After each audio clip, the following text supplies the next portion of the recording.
Ciao, ciao. Tout ce qui concerne la phonation, là où se transforme l'air en voix, cette zone-là, le bec de notre instrument, a des répercussions absolument totales et absolues sur la qualité de notre son, la qualité de notre voix, la liberté de notre voix. On va voir dans cette vidéo tout ce qui concerne le placement de la langue, car très souvent, la langue est bloquée, il y a des tensions dans la langue et bien sûr, il y a des répercussions négatives sur la voix. Vous allez donc découvrir dans cette vidéo quel est le bon placement de la langue. On va parler des défauts les plus courants ainsi que des solutions. Bienvenue sur cette chaîne qui s'appelle Je chante mieux et qui est le meilleur endroit pour placer sa voix comme un professionnel. Tu trouveras de l'inspiration sur le chant et tu vas enfin pouvoir transmettre tes émotions avec ta voix et enchanter ton public. Donc ne rate pas mes vidéos, abonne-toi à ma chaîne et télécharge vite un kit de démarrage que tu trouveras en bas dans les commentaires. La langue est très importante et elle déterminera la qualité de ton son, de ta voix. Pour ne pas être gêné, il y a une position très précise à adopter lorsque tu chantes. Il n'y en a pas deux, il n'y en a qu'une. Cette position, quelle est-elle? Déjà, la langue, tu sais, elle s'attache au larynx ici. Donc, elle doit être à plat dans le palais du bas.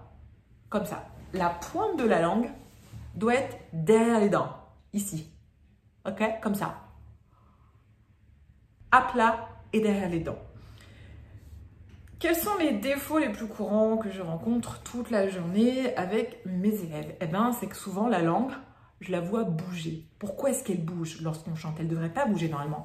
Elle doit être toujours rester à plat, la pointe derrière les dents, peu importe les voyelles, peu importe les hauteurs, peu importe les consonnes.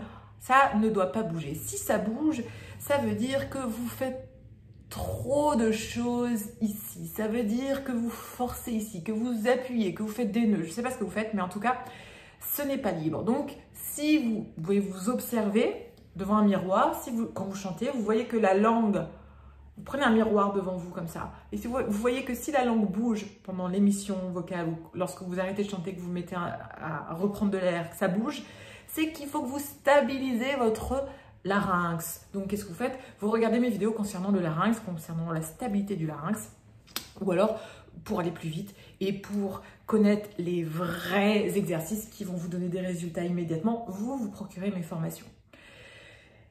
Ça, c'est le premier défaut, c'est que ça bouge, voilà. Il ne faut pas que ça bouge. La langue, elle doit être stable, mais elle ne doit pas être figée non plus, elle doit être souple, elle doit rester à plat, je le répète. Un autre défaut, c'est que pendant qu'on chante, elle recule. Ça, c'est les gens qui avalent un peu le son, qui appuient sur leur larynx. Ils ont tendance à un peu forcer dessus. Donc, on résout ça, pareil, en ouvrant la gorge, en ouvrant les résonateurs et en libérant toute cette zone-là. La racine de la langue, donc c'est vraiment là au sommet, hein, c'est pas la pointe, c'est au sommet, c'est dans le fond de la gorge. Eh ben, ça monte beaucoup, ce qui fait que la voix n'a pas assez de place pour se répandre et pour accéder au résonateur pour sonner. Qu'est-ce qu'on fait pour changer ça? Eh bien, si la langue a tendance à remonter, c'est que vous êtes coupé entre votre respiration et votre soutien et votre phonation et votre larynx. Et c'est aussi que le larynx est beaucoup trop haut. Qu'est-ce qu'on fait pour régler ça? Eh bien, on apprend à abaisser tout doucement son larynx en fonction de votre style musical. On va le faire plus ou moins, mais dans tous les cas, de toute façon, c'est quelque chose qu'on fait de façon très souple, c'est très délicat. Et on apprend à soutenir le son aussi. En soutenant le son, vous allez libérer cette zone-là. Et donc, vous allez ouvrir cette zone de la gorge, du cou, de l'arrière-gorge, du larynx, etc. Et du coup, pouvoir accéder au résonateur. La position de la langue, bien qu'elle soit toujours à plat et la pointe derrière les dents, comme je l'ai expliqué, se modifie un petit peu en fonction des voyelles. C'est-à-dire que les voyelles A, elle est à plat, O, ça va, c'est à plat, I, ça monte un tout petit peu, ok? Mais il y a la notion d'horizontalité comme ça, I, ça monte un peu, E, c'est un peu moins, et U, c'est à plat, il n'y a pas de problème pour ça. Donc, ne vous en faites pas trop concernant la position de la langue vis-à-vis des voyelles. Au début, entraînez-vous à ce qu'elle soit toujours à plat, à ce qu'elle soit souple, à libérer les tensions. S'il y a des tensions, c'est ou un problème de soutien ou un problème de tension de la mâchoire et tension de larynx, comme je l'ai dit. Donc, tout ça se travaille ensemble. De toute façon, tout ce qu'on travaille ici, vous ne pourrez pas vous en défaire si vous ne savez pas soutenir votre voix et si vous ne soutenez pas votre voix quand vous chantez. Si vous voulez connaître toute cette technique et ces étapes, regardez dans mon catalogue de formation.